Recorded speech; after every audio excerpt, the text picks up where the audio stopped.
Hello, powerful people. It's Seth Harris, Senior Fellow at the Burns Center for Social Change. Welcome to the Power at Work blog and our latest blogcast. Uh, really great to have you here, and we've got another really good one for you today. We're going to talk about legislation in New York State that made it possible for farm workers to organize unions and bargain collectively with their employers. Our guests are Cathy Nolan, who's the former chair of the Assembly Labor Committee in the New York State Assembly. She was also the deputy speaker when she was in the New York State Assembly. She represented the 37th District in Queens for 38 years. I met her back in the mid 1980s when I was just a tiny little trade unionist. And Cathy was the leading force behind the passage of the what they call the Farm Workers Bill. The formal name is the Farm Laborers Fair Labor Practices Act. She's going to talk. You're going to hear her talk about some of the details of the legislative effort and the negotiations, and a long list of people who she shares credit with in this blogcast. And we're also joined by Jessica García, who is assistant to the president of the Retail Wholesale Department Store Union, RWDSU, which is part of the United Food and Commercial Workers Union. You all are familiar with Stu Applebaum, who is the president of RWDSU and an executive vice president of the United Food and Commercial Workers. Jessica's assistant to the president, formerly political director of the union.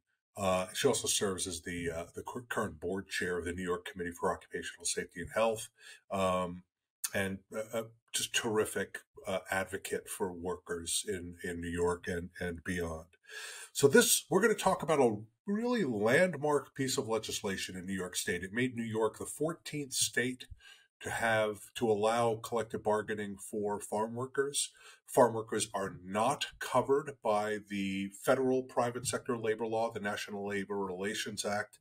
They're also not covered by a lot of other federal legislation that protects workers. The Fair Labor Standards Act excludes them.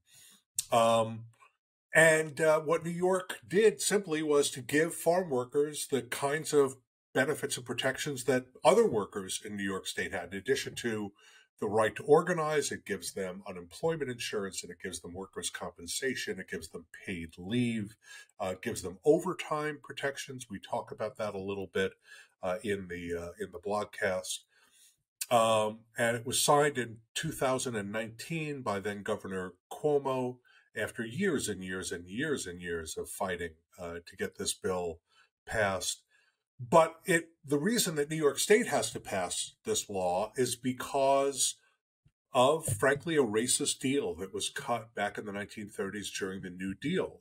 In order for President Franklin Roosevelt, to get his New Deal passed, he had to sign a deal, sort of metaphorically sign a deal. He didn't literally sign a deal, as far as I know. He had to sign a deal with the Southern Democratic senators, who easily could have blocked all of this legislation. And the deal was that the black workers who were the farm workers of the South, the black workers who were the domestic workers of the South, were going to be cut out of this legislation because part of the Southern economy was built on a continuation of the oppressive, exploitative, racist system of Jim Crow that existed in the old Confederacy. And these bills just left those workers out as a product of that deal. And it's never been fixed. In the 80 plus years since that New Deal legislation was enacted, no Congress, no president has been able to fix it. And really, they haven't really tried very hard. Some states have, as I mentioned, 14 states have protections. Most of them, the protections are not real. They don't really have a right to organize. California has a real agricultural labor relations law. And it's been a real challenge for organizations like the United Farm Workers to organize there. But in New York State, farm workers now have the right to organize. And you're going to hear Jessica talk about the RWDSU and its efforts to organize around the state and the strategy that they are using, very much a worker-driven strategy.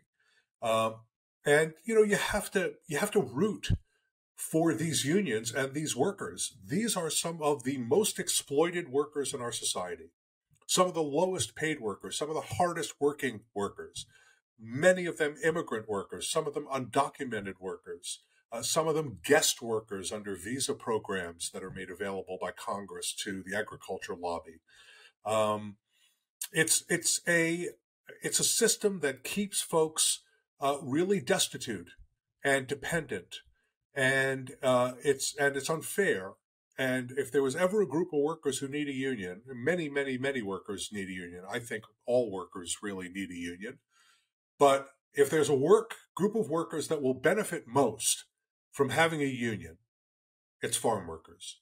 So we're delighted to bring you this story of farm worker organizing legislation in New York State and how they got it done. I would love to see this kind of legislation, real organizing legislation, enacted more widely, but that could take years. It took years in New York. But we're delighted to be able to bring you this story. And let me just say one more thing before I let you go. First of all, hang around. I got a couple of things I want to tell you after the blogcast, at the end of the blogcast. But we want to keep you involved with this blog, with the Power at Work blog. You are the energy that drives this enterprise. So connect with us on social media, at Power at Work blog on Twitter, at Power at Work blog on Instagram. Follow the Power at Work page on LinkedIn. Just search Power at Work and you'll find us. Send us a direct message through those mechanisms. And when you're on the blog, subscribe, and we will be able to keep you updated about the terrific material content that we have on the blog, like this blogcast. And we'll also send you to your inbox every week the weekly download, which collects other people's content. It's not all about us. It's not even largely about us. We want to lift up the great worker-focused, worker power-focused content that's out on the web. We do that in the weekly download. You can find it on the blog, but we can send it to you in your inbox every week to remind you it's out there. So please connect with us. And I got one thing to say to you after the blogcast, but I really want you to enjoy listening to Cathy Nolan and Jessica García talking about the important effort in New York State to finally, after more than 80 years, guarantee New York State farm workers the right to organize. Enjoy. So let me start first by thanking both of you for being here today to talk about New York organizing and farm workers, most importantly. But Cathy, I want to start with you. So you represented the 37th Assembly District for a very, very long time. And it's Long Island City and Maspeth and Queensbridge and communities like that. So I went to Google and I asked Google, what are the major agricultural products produced in the 37th Assembly District? And Google said, you're an idiot. That's not what they do in the 37th Assembly District.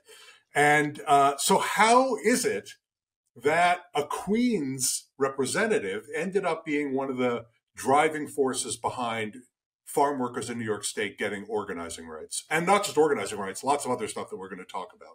Well, first of all, I always used to say everyone eats, right? So everyone eats the food that farm workers pick and that farm workers grow and that farm workers nurture. So, but I do want to say our 37th Assembly District has a manufacturing base. And so we actually have a lot of, for example, we have, it's not the Hunts Point Market in the Bronx, but there's a big center for onions that come in that are distributed to restaurants. There are a number of producers that have orange juice come in on rail cars. So there are people involved in food production. Today you have less large-scale factories. We used to have Pepsi-Cola and things like that, but we have less large-scale factories and more artisan kinds of things, smaller scale manufacturing, much of which is not as unionized as the larger companies they replace. But we're also and still are a working-class district, even with some gentrification, and we tend to be supportive of unions. My father was a shop steward for the phone company WA 1101, and that's really what brought me into politics and what brought me to chair the Labor Committee, and then got me involved with the farm work issues. I also want to give a shout out to Richie Winston and to Jerry Riley, our former counsel on the committee, and Bernie Bryan, and Glenn Casey, some of the original people, Ed Donnelly, of course, very much, PA fell at that time, and then Mike Nidell going forward, Mario Salento, Dennis Hughes. A lot of people brought it to our attention, and so it made sense, we thought, to pick up the baton. It was controversial, so a lot of members from upstate were a little hesitant to take it on. And once it became our issue, other people were kind of happy and said, well, all right, you keep at it, you know. But I tried always to be very respectful of the fact that I represent an urban district, so as not to make people too crazy about that difference. I still think there are commonalities, and that's what I focused on. Yeah, I think that's exactly right. And let me just say, for a lot of our viewers and listeners who are not from the New York area, I think they would be surprised to learn that agriculture in New York State is a multi-billion-dollar business. There's, dairy is a huge product out of New York State. There are dairy farms all over the state. Corn is a big product. There is a wine industry, both on Long Island and also in the Finger Lakes region. There's a big apple growing district in Western New York. So there are vegetable crops all over the state. It's a very big business in New York State. And so I think it's not surprising that, downstate folks who maybe don't have as much agriculture in their districts, or at least commercial agriculture. I know there's urban agriculture that goes on almost everywhere. So it's really important part of the state. But I want to pick up on something that you just said, Cathy. There are Democrats in the state assembly from all over the state, some of whom represent districts that have substantial agricultural interests. And the farm lobby in New York State is a surprisingly powerful enterprise, right? They've got some voice in that legislature, partly because there are so many representatives from farm country in the state. So actually, let me ask you, Jessica. It had to be a little bit difficult getting started with the bill that was ultimately passed. It's called the Farm Laborers Fair Labor Practices Act. There are a lot of people making a lot of money off of agriculture. There had to be a lot of people right off the bat who were saying, "Forget it, we're not doing this." Yeah. I only got involved in the legislative fight for this legislation at the very tail end. So for me, I think it might have been like a 5-year or maybe even a 4-year battle to move it. Not like others who were involved in this for decades. And then for us at the union, we represent food supply chain workers all across the supply chain. Extending this right to farm workers just seemed like the right thing to do, but also the natural thing for us to do because we already represent the workers who are processing the food that comes from the farms. We're already, the poultry that comes from the farms, and we're putting it on the table through our retail stores.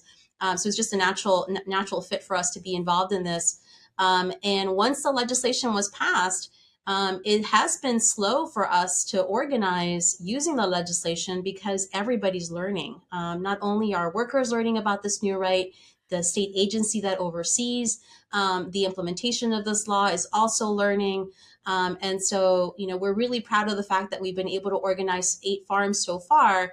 And now that we have gotten our feet wet, we know what the groundwork looks like. It's a lot of ground to cover. We do expect that this will pick up, and then in this year and the next few years, and we'll see more and more farm workers choosing to organize, or at the very least exercise the other rights that this legislation grants them. Yeah, so I want to talk about organizing and where you think it's heading, and I want to talk about those 8 farms that you all have already signed up. But Cathy, so my understanding is that one of the people have been advocating for farm workers to have organizing rights and other state labor protections and benefits for, as Jessica said, decades. And tell me if I've got this right, one of the sparks to getting this legislation moving was a case that was decided in an intermediate appellate court in New York State. I think it was in 2019, called Hernandez versus State of New York.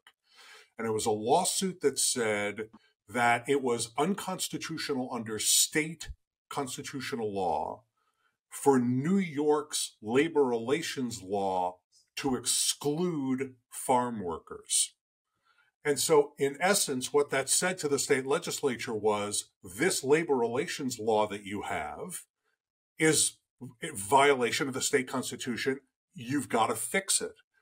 Was that an important trigger to the legislature taking action? Well, I hate to say that. I hate to say no to that question, but I would say that it was good, and it was good to work with Lisa Zucker and New York Civil Liberties Union on it. But I think the main thing that changed, well, two things. I would say that in the early days, we had some support in the Republican Senate for quality of life type issues, despite the power of the Farm Bureau, which is very, very significant. I was glad you mentioned that. I don't think the average person active in New York politics really understands how important that can be in a member from upstate district and the influence it has with farmers, because they trust what the Farm Bureau says, though I often thought they put out a lot of information, frankly. But it was disappointing at times. I felt that they could have given us more of a good faith effort. But I do want to shout out, perhaps unsurprisingly, to Senator Bruno, and who was the leader of the Republican Senate. He had grown up in a very poor environment. His family were ice. They delivered ice the day before election refrigeration. And he had some sensitivity to that. So when he was in the Senate, we were able to get a few simple things like some bathrooms, latrines, bathroom rights, drinking water. But we were never able to really move to the organizing piece. And then the real key difference was not the lawsuit, helpful as it was, but the changeover to a Democratic Senate. And I want to say that, even though at times it's been frustrating to work with colleagues in the Democratic Senate, because they sort of feel that everything, I don't know quite where some of that came from, but there was a sort of a feeling that we in the Assembly were just sitting around doing nothing. That's not the case. We brought that bill to the floor many times. We passed it. We worked hard. We came close to a deal with Republicans many times, but the Farm Bureau was, in the end, for example, I think we probably could have done day of rest earlier. But I always felt that if we gave way on that I'm all for half a loaf and compromise, but we would never get the organizing piece, which in many ways was the most important. And I can say to you, even at the very end, even with a Democratic Senate, it was only the final night that locked in the organizing piece. There was still people in the Democratic Senate saying to me, well, we're going to do the day off. Isn't that enough? And, I had to keep calm and keep focused on the main, the eyes on the prize, which thanks to people like Reverend Witt at the Labor Religion Center and Richard, who I mentioned, and of course our AFL, as I said, very, very important. Mainstream labor here played a very, very critical role in bringing others to the table. Sometimes some of our more left-leaning unions don't participate in the AFL, but I have to say honestly, if it wasn't for Dennis Hughes and then Mario, and then getting the Daily News. Dennis Hughes. Wait. I just want. Yes. Not everybody knows who Dennis is. Dennis is the former president of the New York State, and then Mario Pinto is the current president. If they had not, for example, brought the Daily News newspaper in and gotten a lot of city support and support among other newspapers. So I'm not going to minimize the lawsuit, but I think there are the key factors were the tenacity of groups like Reverend Witt, people like Richard Winston did this pro bono, so you had a group of very dedicated folk, and then you had the mainstream AFL, and then you had the Daily News newspaper, and of course groups like Jessica's, and all the various groups and unions that were involved, and then you had, as I said, the Daily News. So there were lots of moving parts here, and of course the Democratic Senate. I don't believe we ever would have had it. I mean, I was thinking I have retired now, but I was sad to think that I would retire and we still wouldn't have achieved it. So it was a wonderful thing. And I do congratulate my colleagues in the Senate, and Senator Ramos was responsible for doing it. But even then, to talk candidly, at 11:30 of the night, the Friday before the end of session, I was still in Albany, much to my husband's chagrin, at 6:04 driving down at midnight, locking that in because I was until the very last print I was afraid, and there were even Democrats, I have to be candid, who were nervous, and who felt that, that, of course, there was very intense Republican opposition as well, who felt like we should just do the day of rest. And, I was really, I'm not known for my patience, but I had to really say, keep focused, keep patient, in the floor debate, which went on for 6 hours, stay very respectful, try to understand where my colleagues were coming from, meet them where they are, as they organize, and we got it done. But yes, the lawsuit was helpful, but it was just one of 5 moving parts. Jessica may right, and I don't know. And of course, I thank Lisa and all the people at the NCLU who did too well. Yeah, and you've mentioned the day of rest. There's a provision in the bill that requires that farm workers get at least one contiguous 24-hour period when they don't have to work, and that includes it's supposed to be scheduled for those who are religious on their Sabbath day, if possible. But it's not just the day of rest and also the right to organize. Farm workers under this bill are going to get unemployment insurance, or they're already getting unemployment insurance. They get workers' compensation. They get paid family leave. They get overtime pay. Now they get it after 60 hours of work in a week rather than 40. Under federal law, most workers get it after 40 hours in a week. But you felt, Cathy, that the right to organize was most important. Jessica, I think I know the answer for you. All of those things would have been very good things for workers and are going to cover many, many, many thousands of workers who are going to wait a long time before they get a union. Was the right to organize the most important thing? And tell us why you think it was. Me? Yeah, please. I believe so. What we're finding, even organizing farms right now, is that while the law grants all these other rights to farm workers, they're not always aware of what they are. We are finding that workers are getting that 7th day off, or the day off a week, and they're getting but they're not always aware of what the overtime provisions are. They're certainly not accessing workers' comp or any of the other benefits. And collectively organizing with your coworkers to make sure that your rights are being honored is one of the surest ways of doing it safely. It's protected activity, and they don't have to do it alone. And so it's an empowering process, not just because you have a union contract at the end, but because you actually get to work with your coworkers to ensure that your work conditions are appropriate and you're getting paid what you deserve, and you're treated in a dignified way. So I would argue, yes, it's necessary. And, there are other things that a union contract can offer that aren't part of the law. And so, whether it's housing or scheduling or, access to medical benefits, there's a lot more that farm workers still need. And the union contract helps enforce the fact that, that they should have it.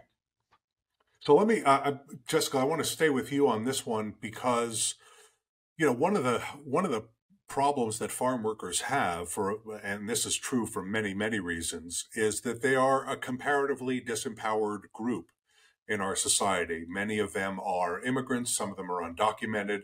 They don't have very much money, so they're not showing up at fundraisers for politicians. They're not buying advertising during campaigns. But Cathy just listed off a bunch of very important, powerful interests in New York State, including RWDSU, your union, that got involved in helping to get this bill over the line. When folks in other states may not really appreciate this, but when the New York State AFL-CIO shows up and says, we want X, it doesn't mean they're going to get X, but it means that people have to look really seriously at X. And they gotta make an argument. They've got to be in the discussion with the New York State AFL-CIO. Nobody who wants to be successful in New York State politics is going to ignore what the state Fed is asking for. What changed? Why was it? I mean, it has been 80 years since farm workers were cut out of federal legislation, or it had been 80 years before this bill was passed, that farm workers had been cut out of the federal legislation that provided some of these protections. New York State never filled in, even in its state labor relations laws, I was just saying.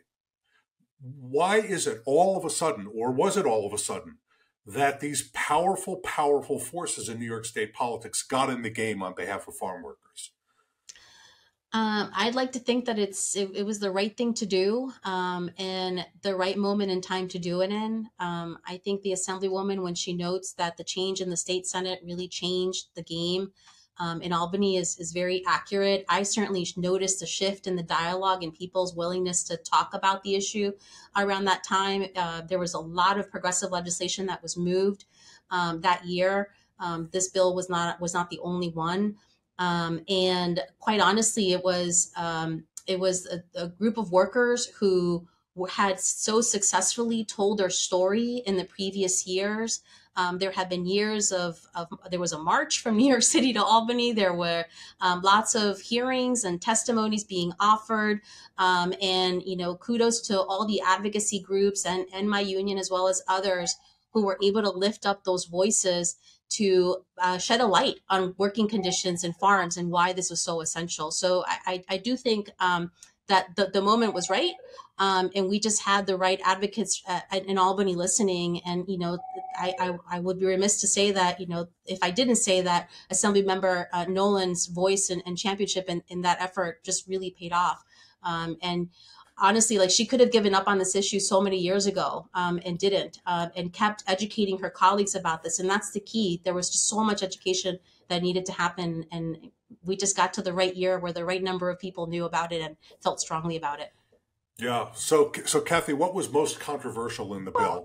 I still say the right to organize was the biggest hurdle. And I appreciate, I want to say, I've been thanking some people. I want to thank Stuart Applebaum in particular for really all the underwriting. Let me just for the people who connect with this blog know who Stuart Applebaum is, but for the three of you who don't know who Stuart Applebaum is, he's Jessica's president, the president of RWDSU. Wait, he's got one other title. He's going to get mad at me if I don't give his other title. He's also the executive vice president of the United Food and Commercial Workers, a fantastic union leader, political leader. I'm sorry, Cathy. I want to really give him a shout out for never forgetting, because we would do that thing around Thanksgiving all the time with the apple pies and the apples picked, and there was so many events and activities. And I also want to say about grassroots people, whether it was Reverend Witt upstate with the Labor Religion Coalition, and the force of that moral argument, which, yes, there were powerful interests, but there was always a very forceful moral argument. Catholic Charities, and again, I want to say Cardinal Dolan and Bishop Schaffenberger, super involved, in an issue that, really put themselves out there. A group of rabbis involved. Of course, the Episcopal Church hosted us so many times I felt like I was a member of a congregation. There was really wonderful how so many people stepped up. I also want to thank Kerry Kennedy and the RFK Center for Justice and the work that she did. And, again, used her family fame, if you will, to generate, every member wanted a picture with her. And, she would really patiently take photos, listen to people, but also press them to be for the bill. And I want to say Commissioner Reardon, Governor Cuomo, the governor's office in the end, sometimes I felt like, I did feel at times, both in the Assembly and the Senate and the governor's office, there were people who would have been content with a bill without the organizing piece. And so that was unacceptable to me. I have to be very candid about that after all the years we had put into it, where we probably could have compromised with the Republicans for that half a loaf a long time ago, not the organizing, but some of the other things. I also want to say, beyond the organizing, how important it was to have a path to 40, and that we did compromise. Despite the Farm Bureau, in the end, I felt that they overplayed their hand. They would never give an inch on anything, And it was a mistake in the end, especially once it became a Democratic majority Senate, because we were able to really push on the path to 40. I felt that there were many compromises. bill, the 60-hour work week. I don't want to do that. I would have liked to have done 40 hours right from the get-go. But we tried to understand where the business community and the Farm Bureau, it's a $6 billion industry in New York. I mentioned the onions, and I want to Seth mention that again. The plain old yellow onion is a New York product. People don't really realize that. It's a mid-central New York green county. The black soil that's it. It doesn't get the advertising that the Vidalias get down south, but the basic yellow onion is very, very important in New York's economy, as well as the apples and other things. And and I just think they didn't give in on anything, and they would never talk to us about anything. And in the end, they lost. And it's still a bitter pill for them. They try every year to rescind it. Even I'm left to let it. Is that right? Is that right? Sure. Is the Farm Bureau involved in an active? Are they involved in an effort to repeal this bill? They'd love to try to take it away. I mean, it is a terrible disgrace that what happened 80 years ago took so long to get rectified. But don't kid yourself. There's people that would be happy to roll that back.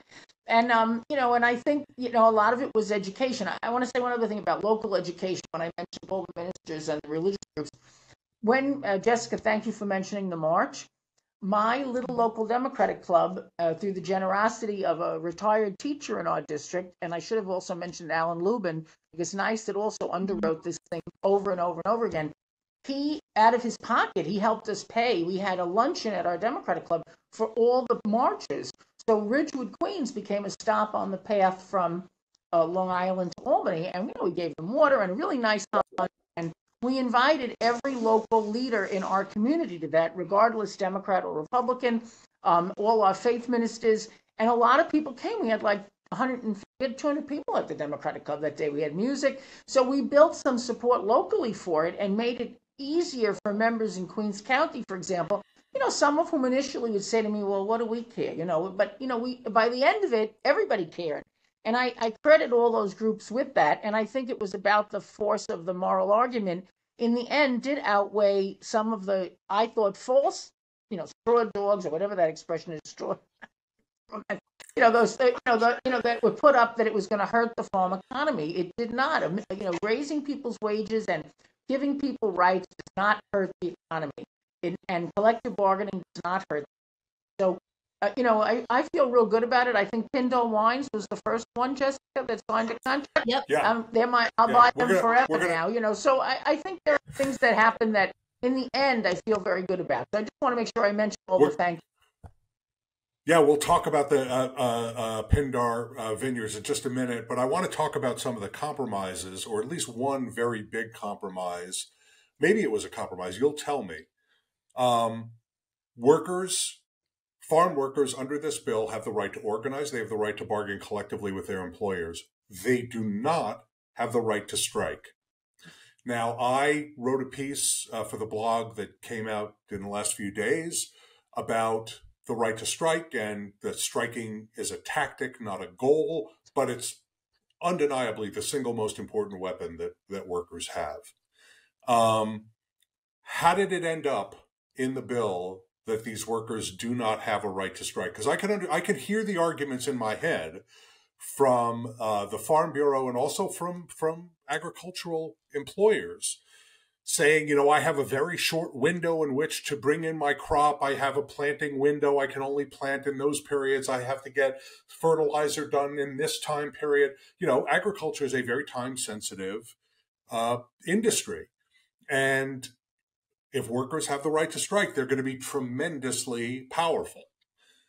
So tell us how it is that this bill ended up with workers not having the right to strike. Was that one of the compromises you were just talking about, Well, Cathy? I think as the lawsuit with the NCLU proceeded, there was some thought that they might be able to win that court.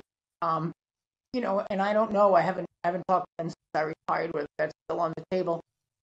Again, sometimes political decisions are also personal. My father, the shop steward, struck 7 months in the phone company in 1972 and got nothing for it.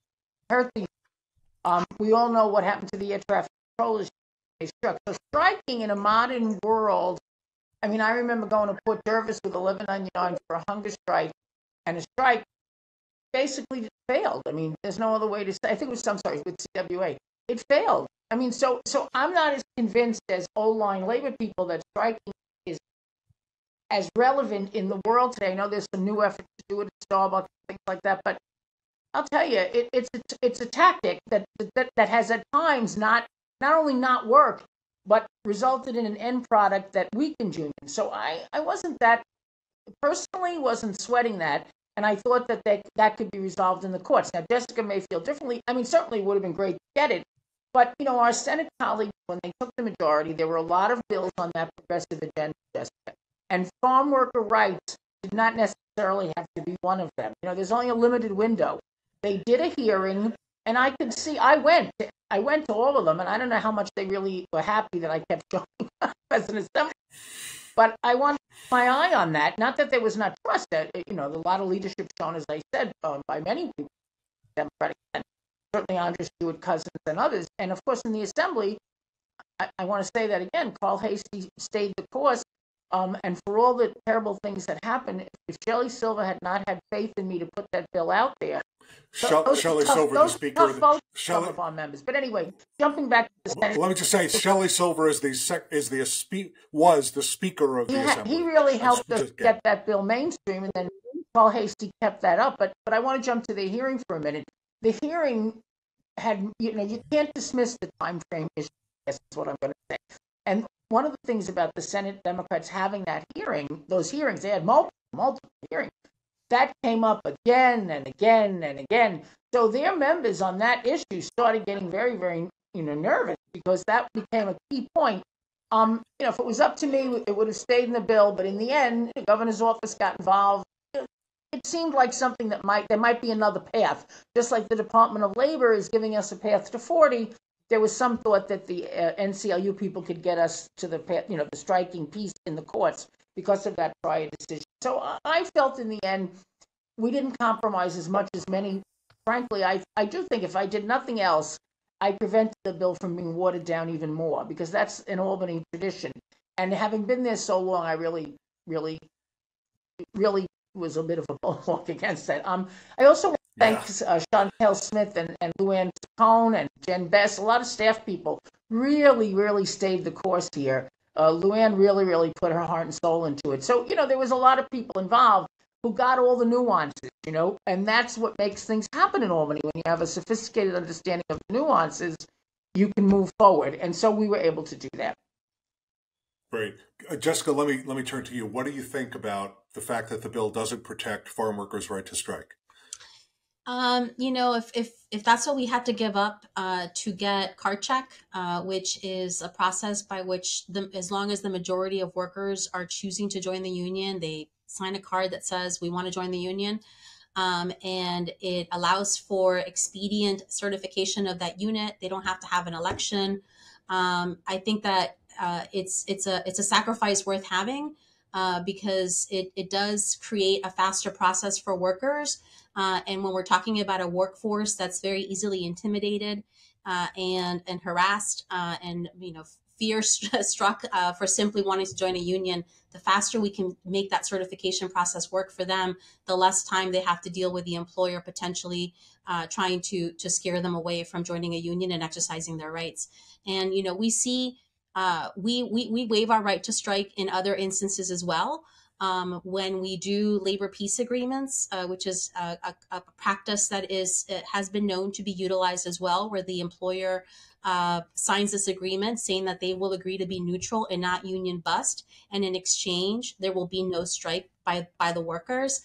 It's common to have these kind of agreements, so it wasn't completely foreign to labor to have the no strike clause. Yes, in an ideal situation, we keep all rights on the table for workers and don't waive those, but so far, we haven't really seen it be an issue with this workforce. They're not eager to strike anyway. They really want to work through this and are willing to fight while going to work. Yeah. So I want to talk about some of your organizing successes so far, but I also want to talk about some of the barriers to organizing that you're encountering. And Cathy mentioned Pindar Vineyards, which was the very first group of farm workers in the state, obviously working at a winery, and they're in Peconic, New York, which is on the North Fork, way as far east in New York as you can possibly, almost as far east as you can possibly go. A beautiful country out there on Long Island. 12 workers organized with Local 338 of RWDSU and the UFCW. But you've mentioned that there are now 8 units in the state. Tell us a little bit more about where you have had success. Is there a pattern to where you're winning? Is it particular crops where you're winning? I don't want you to give us the whole strategy, but tell us a little bit. Take us behind the curtain a little bit and let us know what the strategy is. The victories are coming where their workers are interested. We decided early on that we wouldn't go after specific commodities per se, but we wanted to meet workers where they're at and see where the interest, percolated. And it happened that we got interest from wineries, from nurseries. We now have dairy in upstate New York and Western New York as well. And so, that's where our first batch of unionized farms are. The Long Island region was quicker to act than the rest of the state. I think that might just be because that's also where we are, we have more organizers in that part of the state. And, the ability to go out and meet workers at the farm there's a lot of land to cover. And so going to our backyard made a lot of sense for the beginning stages. And so that's where we are now. And hopefully, like I said, in the next few years, you'll see a lot more workers choosing to organize. And we're just starting to have contracts signed. It's been a long process to get to the negotiating table and have signed contracts, but we're slowly starting to ratify contracts, and hopefully more of those will come down the line as well. And those units fairly small? So as I mentioned, Pindar has 12. Yeah. But New York is different than some of the gigantic agricultural interests that they have in California and the Midwest, the sort of middle and upper Midwest. My understanding is that, and you guys know this a lot better than I do, is that most of the agricultural producers in the state are fairly small operations, like 200 acres, 250 acres. You're not going to have groups of hundreds and hundreds of farm workers working on those kinds of facilities. Am I right about that? And are the units that you've gotten so far fairly small? So for the wineries, they are on the smaller side so far. Nurseries are a little larger. They can be anywhere from 40 to 100. And in dairies, they could number around that or a bit more. For the most part, you're right. New York farms are not large commercial, agribusinesses. However, there's a nice mix. And so, while you have some family farms that are on the smaller end, those tend to not employ a lot of outside work. They tend to keep it in the family. You do have some larger farms. And then you have, the apple orchards are huge. Those have, hundreds of workers. A lot of them are guest workers, but guest workers have the right to organize too. And so, I think as more workers become aware of this and more work is happening on the ground, you'll start seeing some of the larger farms, which are better equipped actually to organize because they have more profits, more revenue that they're generating, and are actually the better location for workers to really assert themselves and demand those higher standards because those farms can actually afford it. Yeah, I want to talk about apples. But more precisely, what I want to talk about is what you were talking about, the guest worker program. It's called the H2A program, as you both know very well. I had the opportunity. I was very dear friends with Louise Slaughter, the congresswoman from Rochester, New York, one of the truly wonderful people of politics. It's very sad that she's gone now. Just a phenomenal leader in that state. And when I was working at the federal labor department, she brought me together with the apple growers from her district and some of the other representatives who had apple growers in their districts, Peter Welch from Vermont and Tom Reed from central New York, the Finger Lakes region. And the H2A program is where they get their labor from. I mean, the overwhelming majority of their workers come through the H2, maybe all of their workers come from the H2A program. And the H2A program, for people who aren't immigration experts, is a program where workers are brought in to the United States, often from Jamaica and other places. They come in, they work for the period of the harvest or the period of the planting, and then they either go to another crop, often in another location. Some of them would go to Massachusetts and work on vegetables or something else, and then they would go home. So they would earn what they could earn, and then they would bring that money back home with them. So they're not even in the country year round. How are you going to organize those workers? How do you get, because this bill does make them eligible to organize. How do you get those workers to sign up for a union when half the year or a quarter of the year or a third of the year, they're not even in the United States? Well, let me just say that my union, RWDSU, UFCW, we've chosen to focus on the year-round workforce to begin with, because those are who we see as the New Yorkers who are here year-round, choosing to work in farms. And when they elect to join a union, we'd like to be able to be supportive of that. However, you may see H-2A guest workers also be interested in joining a union because it would impact their working conditions when they are here. And the union contract doesn't stop when they go home. The union contract stays in place for the work site. And so,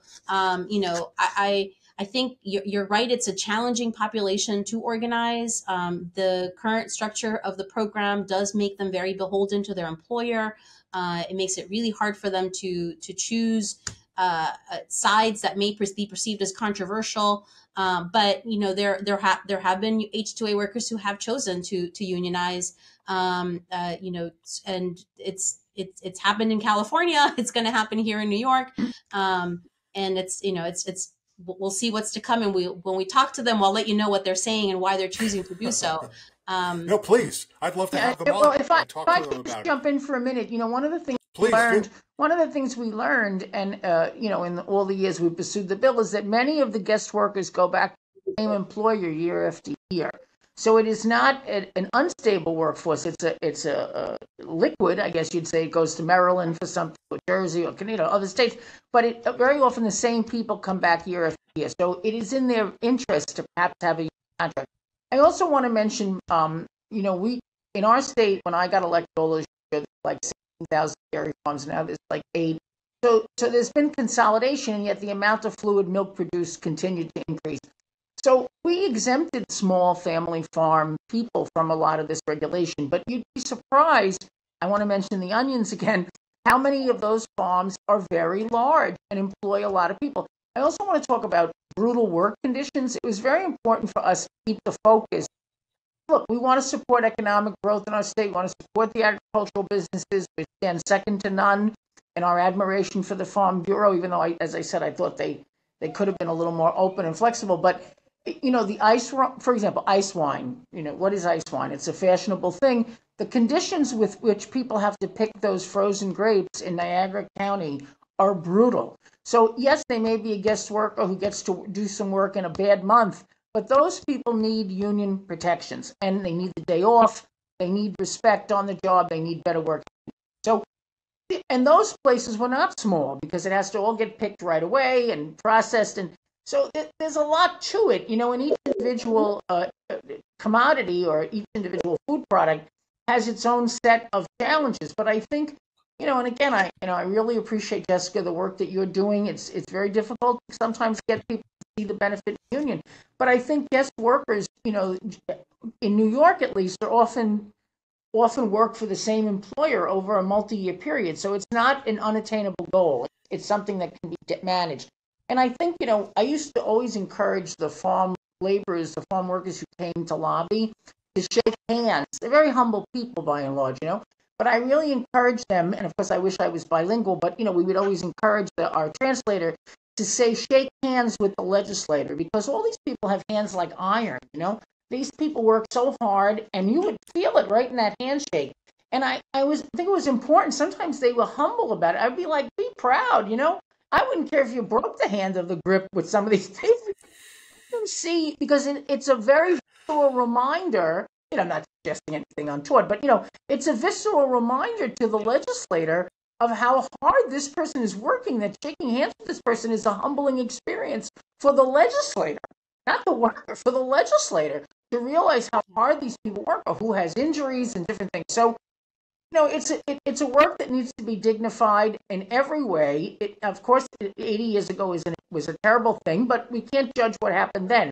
We can only judge what we are doing. And I want to say that having New York finally have these rights on the book will pressure the federal government to do what it should have done. And other states, New Jersey was ahead of us, I think, in this area, and other states are finally getting on board. So when New York does things, I'd like to think we set the pace, but we don't always set the pace.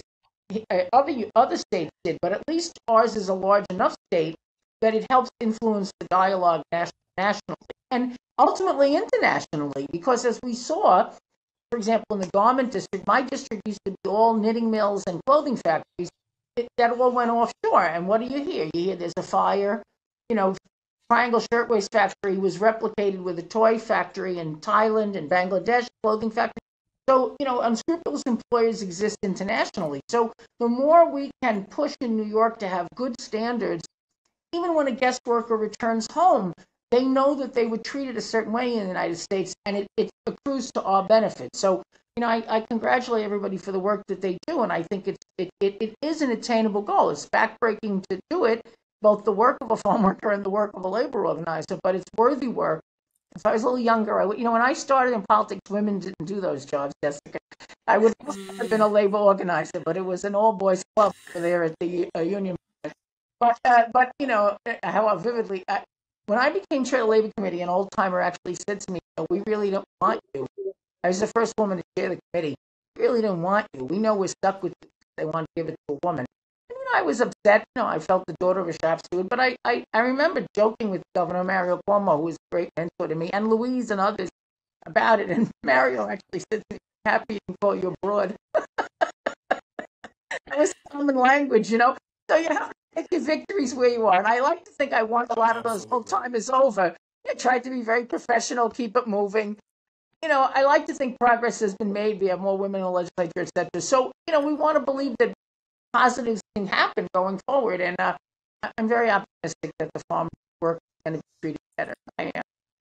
Yeah, can I just say I love the idea that you just put forward, that workers would leave the United States and go back home and talk about how well treated they were in the United States. For a farm worker to say that in the United States would be more than a small leap forward. That would be a monumental leap forward, because the history of the exploitation of farm workers, the exploitation of undocumented workers, the exploitation of migrant workers is so extensive. It's been written about in John Steinbeck and brilliant exposés all around the country, and the advocacy of the UFW and UFCW and RWDSU and other unions to expose what's happened.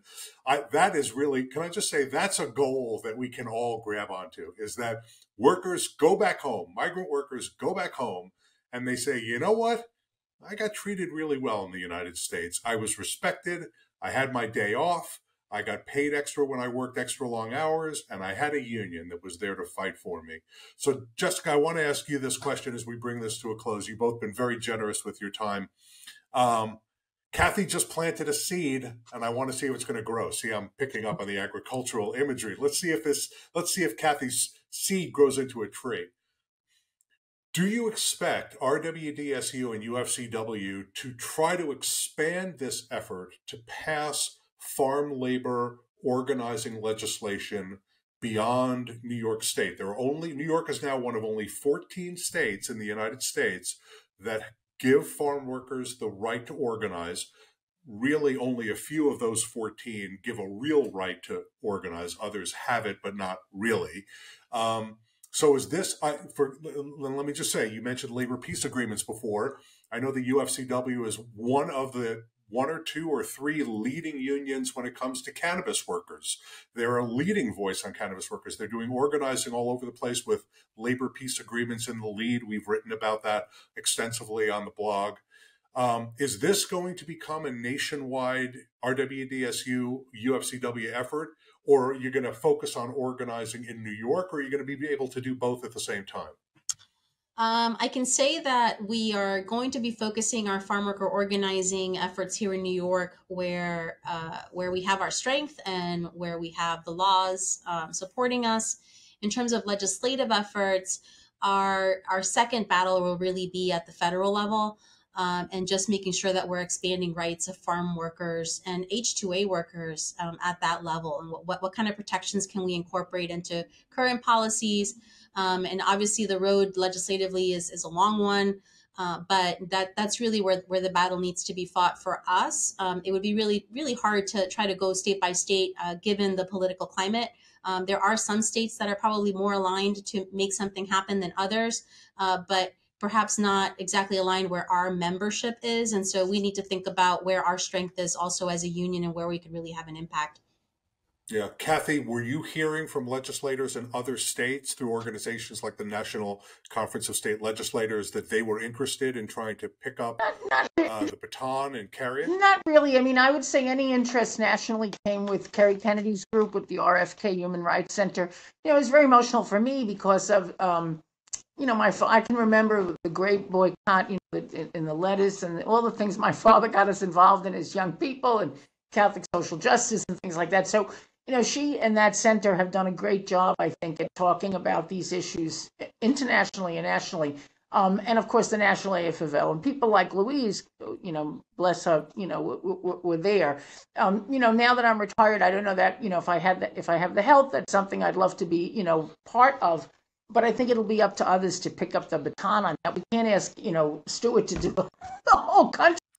But I think the more that we lead by example in New York, the more that others will come. And I feel good about that. And I think that, there's been such an attack on so many things, but in our country, so many values, but there is still at the state level, even with some of these legislatures that have seemed so hostile to women and to workers, I still believe that good people can take steps forward. And it certainly took us a long time in New York. We shouldn't really be congratulating ourselves.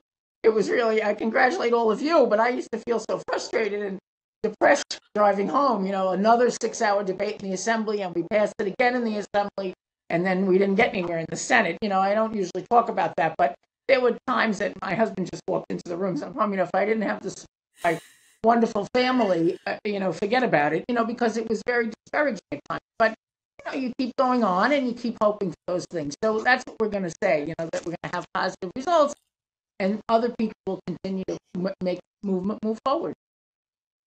Good. I'm looking forward to having you both back in next year, and Jessica's going to tell us about all the workers that she's organized on farms all across New York State. Thanks very much for being with us. Really. Thank you so much. Hey, thanks for hanging around, everybody. As you can tell, the Power at Work Blogcast machine is a very informal effort. We're not afraid to have spouses walking around in the background, or to have telephones ringing and guests have to click off their camera and go answer a call. That's okay with us. We just want to get the stories out. And that's where you come in. We're eager to have you suggest ideas to us about blogcasts that we can do, stories that we can tell here on the Power at Work blog. As you heard during this blogcast, this farm worker story was suggested to us by friend of the blog, Richard Winston, a great lawyer and lobbyist in New York for workers. He suggested this one as he suggested the John O'Malley blogcast. If you have ideas like this one, we're really eager to hear from you. So connect with us on social media. Send us a direct message. On Twitter, it's at Power at Work blog. On Instagram, it's at Power at Work blog. Same thing. On LinkedIn, follow the Power at Work page. Just search Power at Work. We will come up. Send us a message. You can even tweet at us if you want. You can send us a post on our LinkedIn page if you want, just so that we will know that you have a great idea. We'll follow up with you. We're always looking for great worker and worker power and union stories to tell. We think we've given you some great ones here. But if we don't know about all of them, you do. So share them with us. Subscribe to the blog.